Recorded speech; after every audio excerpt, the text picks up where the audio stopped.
Sir, I've been diving for 15 years. What you're suggesting is suicide. Nobody survives a swim through flooded BART tunnels. Maritime Tech CEO Alexandria Alex Sterling screamed those words at a 68-year-old retired Navy SEAL who had just outlined an escape plan that could save 23 people trapped in a collapsed section of the San Francisco Bay underwater tunnel system. The confident executive saw him as just another panicking senior citizen whose desperate ideas would get everyone killed attempting what professional rescue teams called an impossible underwater evacuation through debris-filled tunnel sections. But in exactly 3 hours, when the emergency oxygen supply would run completely dry and 23 innocent people, including 2 young children, would face suffocation in the crushing darkness beneath San Francisco Bay, that crazy old man would be the only person with both the technical diving expertise and the leadership experience to prove that sometimes survival depends on trusting the wisdom that comes from 3 decades of Navy SEAL operations. Before we dive into this incredible story from beneath San Francisco Bay,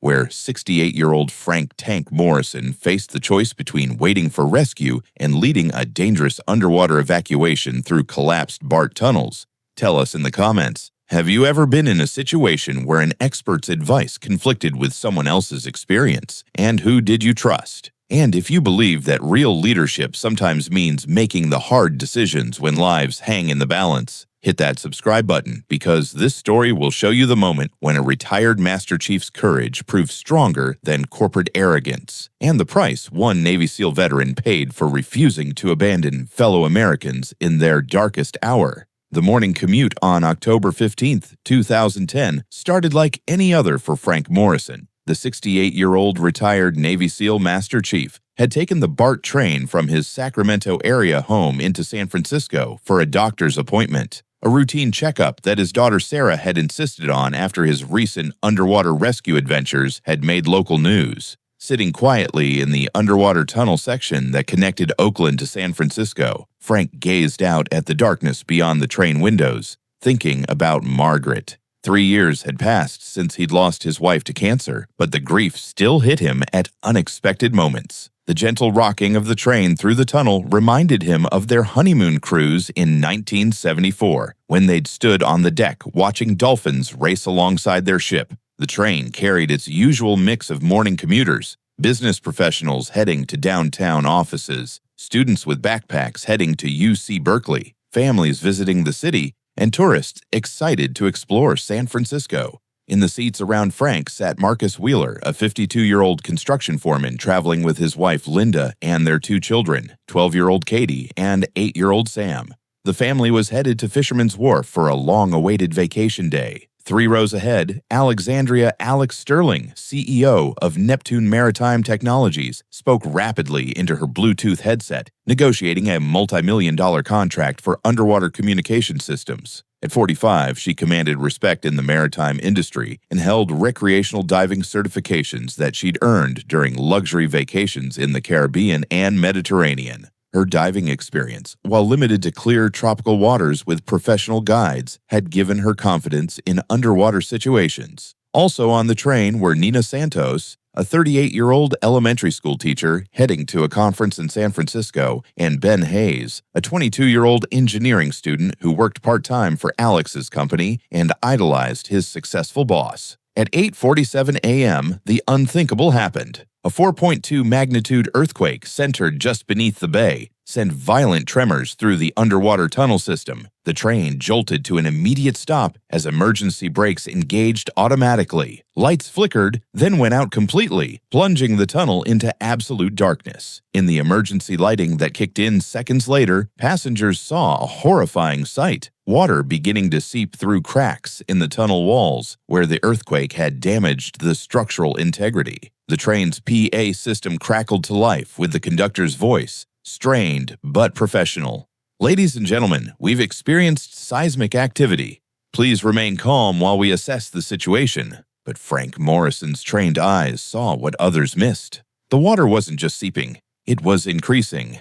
The earthquake had compromised the tunnel's waterproofing, and San Francisco Bay was slowly finding its way inside. 20 minutes after the earthquake, the situation had deteriorated rapidly. Water now stood ankle-deep throughout the train cars, and the air grew thick and humid as the tunnel's ventilation system struggled with the breach. The conductor's attempts to contact BART control had failed. The earthquake had damaged communication lines. Passengers grew increasingly panicked. Children cried, adults argued about what to do, and the temperature seemed to rise with their collective anxiety. In the compromised air circulation system, Frank stood calmly in the aisle, his military training taking over as he assessed the tactical situation. He'd been in similar circumstances during classified Navy operations, trapped in compromised submarines, flooded ship compartments, and underwater structures. He knew they had perhaps 2 hours before the water level became critical, and maybe 3 hours of breathable air remaining. "Listen up, everyone," Frank said in his steady Master Chief voice that had commanded attention on Navy vessels across 2 oceans. "My name is Frank Morrison. I'm a retired Navy SEAL with 30 years of experience in underwater emergencies.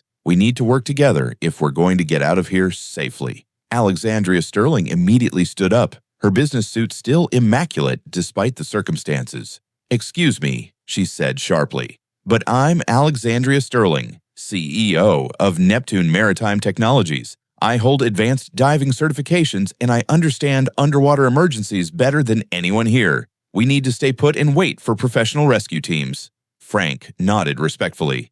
"Ma'am, I appreciate your experience, but I've studied these tunnel systems during my Navy career. There's an emergency access shaft about 400 yards from here that leads directly to the surface. If we can reach it through the maintenance walkway before the water gets too high—" "Absolutely not," Alex interrupted, her voice taking on the authoritative tone she used in boardroom confrontations. "What you're suggesting is insane. I've been diving for 15 years, and I know the dangers of underwater navigation in compromised structures. We wait for the professionals." Ben Hayes nodded eagerly. "Miss Sterling is right. She's saved my company millions with her underwater expertise. If she says we wait, we wait." Frank looked around at the faces of the trapped passengers, some frightened, some looking to Alex's confident authority, others seeming to weigh their options.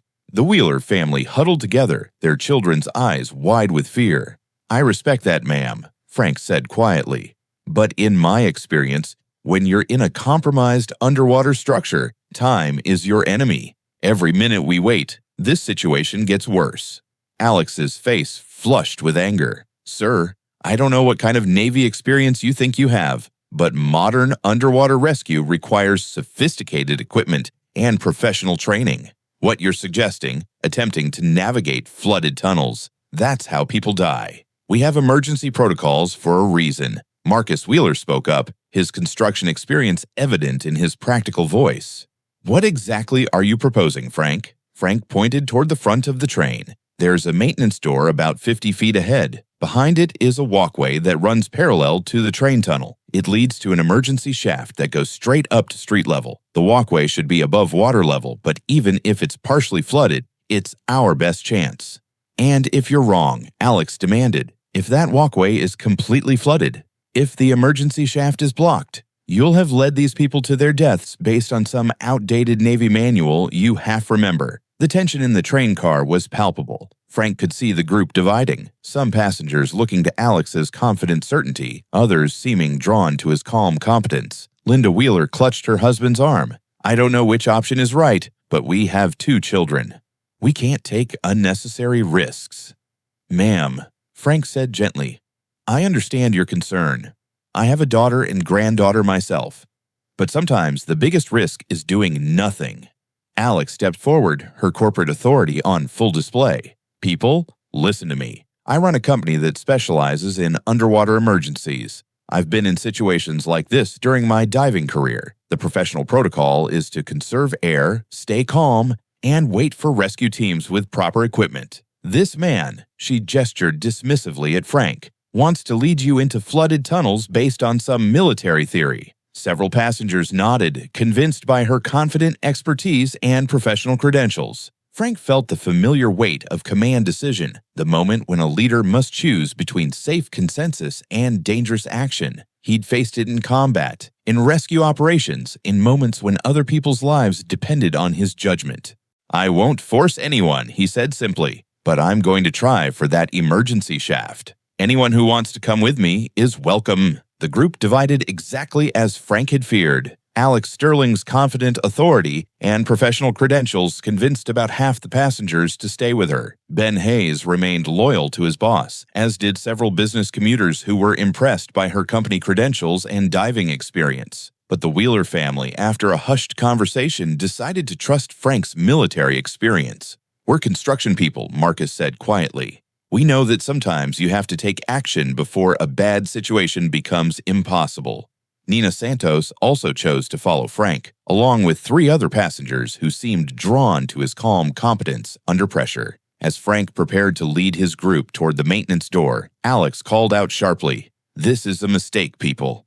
In 2 hours, when the rescue teams arrive with proper equipment, you'll realize you risked your lives following outdated military thinking instead of modern professional protocols. Frank paused at the maintenance door, looking back at the group staying behind. Among them were Ben Hayes, 4 business commuters, and 2 elderly passengers who seemed overwhelmed by the decision. "Ma'am, I hope you're right, and the rescue teams get here in time," Frank said sincerely. "But if the water keeps rising and you change your mind, follow this walkway to the emergency shaft. It's marked with reflective tape." Alex's response was coldly professional. "We'll be fine, Mr. Morrison. Professional rescue protocols exist for a reason." Frank led his group of 11 people through the maintenance door and into the narrow walkway that ran alongside the train tunnel. True to his assessment, the walkway was elevated above the tunnel floor and remained dry, though they could hear water flowing somewhere in the darkness below. Using his military training, Frank organized the group efficiently. He placed Marcus Wheeler, with his construction experience, in the middle to help steady the 2 children. Nina Santos, being a teacher, naturally took charge of keeping Katie and Sam calm during the journey. The walkway was dark, illuminated only by Frank's small flashlight and the phone lights of other group members. The air was stale but breathable, and they could hear the distant sound of water continuing to flow into the tunnel system. "Stay single file, keep one hand on the wall, and watch your footing," Frank instructed, his Master Chief voice carrying clearly in the enclosed space. "This walkway leads directly to the emergency shaft." As they walked, Frank shared what he knew about the tunnel's construction gained during classified Navy briefings years earlier when SEAL teams had studied San Francisco's infrastructure for potential underwater operations. After 25 minutes of careful navigation, they reached the emergency shaft, a vertical passage with a maintenance ladder leading upward toward street level. Frank could see daylight filtering down from above. "This is it," he announced. "Nina, you and the kids go first. Marcus, you follow to spot them. Everyone else, single file up the ladder." The ascent took another 15 minutes, but when they emerged through a maintenance hatch into the middle of a San Francisco street, they found emergency responders already on scene. The Coast Guard, BART emergency teams, and San Francisco Fire Department had established a command post. Frank immediately approached the incident commander. "Commander, there are still 12 people trapped in the tunnel. The water level was rising when we left, and their air supply is limited." The commander, Captain Rodriguez of the San Francisco Fire Department, looked skeptical. "Sir, our rescue teams need proper diving equipment to access that tunnel. We're staging now, but it'll be at least another hour before we can safely—" "Captain, they don't have an hour," Frank interrupted. "I'm retired Master Chief Morrison, Navy SEALs. That tunnel is compromised, and the group that stayed behind may not survive to see your rescue teams." Captain Rodriguez studied Frank carefully. "Master Chief, if you really think they're in immediate danger, we could use your knowledge of the tunnel layout, but we can't send you back down there without proper equipment." Frank looked at the emergency gear being staged: full diving suits, underwater breathing apparatus, heavy rescue equipment that would take time to deploy properly. He thought about Alex Sterling's confident assurance that rescue teams would arrive in time, and he thought about Ben Hayes' trust in his boss and the elderly passengers who had seemed too frightened to attempt the walkway journey. "Captain, with respect, by the time your teams get equipped and briefed, those people will be underwater. I can reach them faster than anyone." "Sir, I can't authorize—" Frank was already moving toward the maintenance hatch. "Captain, I'm not asking for authorization. I'm a private citizen making a personal choice." Marcus Wheeler stepped forward. "Frank, you got us out. You don't have to go back." Frank paused at the hatch opening. Marcus, 12 years ago, I made a promise to my wife before she died. I told her I'd never stop helping people when I could make a difference. Those people are still my responsibility. Without waiting for further discussion, Frank descended back into the tunnel system. The situation below had deteriorated dramatically during Frank's 30-minute absence. Water now stood knee-deep throughout the train car, and the air had grown noticeably thinner. The emergency lighting flickered intermittently, casting eerie shadows on increasingly panicked faces. Alex Sterling maintained her outward composure, but Frank could see the strain in her eyes. Ben Hayes looked around nervously, his earlier confidence shaken by the rising water and failing air circulation. "The rescue teams are on their way," Alex announced as Frank appeared in the maintenance doorway. "We just need to hold out a little longer." Frank surveyed the group quickly. The two elderly passengers, Harold and Dorothy Mitchell, looked pale and struggled with the thinning air. Ben Hayes kept checking his watch obsessively. The business commuters seemed to be reconsidering their decision to stay. "Miss Sterling," Frank said respectfully, "the water level has risen significantly. We need to move these people now, while the walkway is still accessible." Alex's response was sharp, with defensive authority. "Mr. Morrison, professional rescue protocols require us to maintain position until equipped teams can safely evacuate us. Moving now could compromise the rescue operation." But even as she spoke, one of the elderly passengers, Harold Mitchell, swayed unsteadily on his feet. The combination of stress, fear, and increasingly poor air quality was taking its toll. Frank made a command decision. "Sir, let me help you," he said, moving to support Harold Mitchell. "Dorothy, take my other arm. We're getting you out of here." Ben Hayes stepped forward hesitantly. "Miss Sterling, maybe we should reconsider. The water is getting pretty high. And Mr. Mitchell doesn't look good." Alex's professional facade cracked slightly. "Ben, we stick to the plan. Professional rescue teams know what they're doing." But Frank was already helping the elderly couple toward the maintenance door. "Anyone else who wants to come? Now's the time. This water isn't stopping, and the air isn't getting better." One by one, the remaining passengers made their choices. The business commuters, seeing Harold Mitchell's condition, decided to follow Frank. Ben Hayes looked torn between loyalty to his boss and growing fear of their deteriorating situation. Finally, only Alex Sterling remained in the flooding train car. Frank paused at the maintenance door. "Ma'am, there's no shame in changing your mind. Leadership sometimes means adapting to circumstances." Alex Sterling, CEO of a major maritime company, diving enthusiast with years of tropical water experience, looked around at the empty train car filling with San Francisco Bay water. Her confident expertise, her professional protocols, her corporate authority, none of it had prepared her for this moment. She began, then stopped. The water was now mid-thigh deep, and the air had grown noticeably thin. Frank extended his hand. "Ma'am, we all make judgment calls. The important thing is getting everyone home safely." With Alex Sterling finally agreeing to evacuate, Frank led the complete group of 12 people through the increasingly challenging walkway journey. The water level had risen enough that parts of the walkway were now ankle-deep, making footing treacherous. Harold Mitchell, despite his earlier distress, drew on reserves of strength that surprised everyone. Dorothy held her husband's hand as they navigated the dark passage, their 50-year marriage evident in their synchronized movement and mutual support. Ben Hayes stayed close to Alex, who moved in uncharacteristic silence, clearly shaken by her miscalculation of the emergency's severity. The business commuters, men and women accustomed to conference rooms and board meetings, found themselves relying on survival instincts they hadn't known they possessed. Through it all, Frank maintained the steady leadership that had defined his Navy career. His calm voice guided them through difficult passages, his flashlight illuminated safe footing, and his presence provided the confidence that kept panic at bay. When they finally reached the emergency shaft, the ascent proved more challenging than the first group's climb.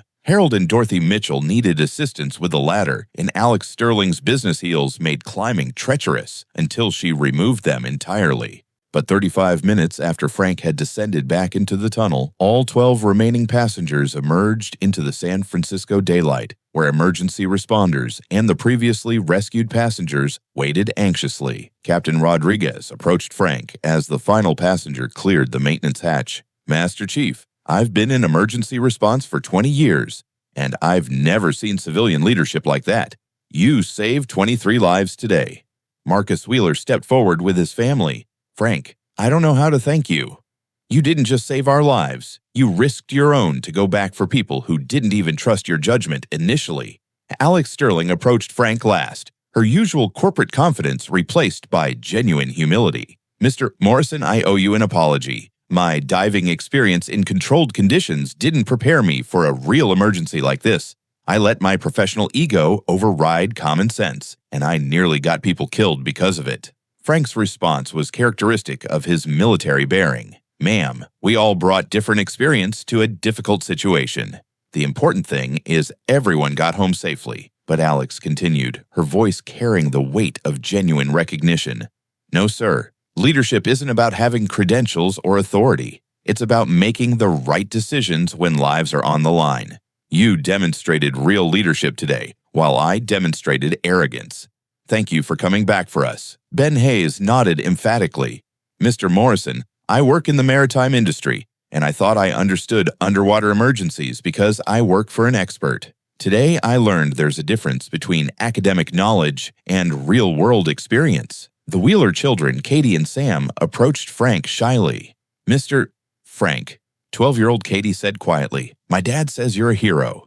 Frank knelt to their level, his weathered face breaking into the gentle smile his own granddaughter knew well. Katie, the real heroes today were all the people who stayed calm, helped each other, and trusted that we could work together to solve a problem. That includes you and your brother. As emergency responders finished their evaluation of the rescued passengers and the BART tunnel situation, Frank Morrison prepared to catch another train home to Sacramento. The 68-year-old retired Navy SEAL Master Chief had demonstrated once again that true leadership comes not from titles or credentials, but from the willingness to take responsibility when others need help.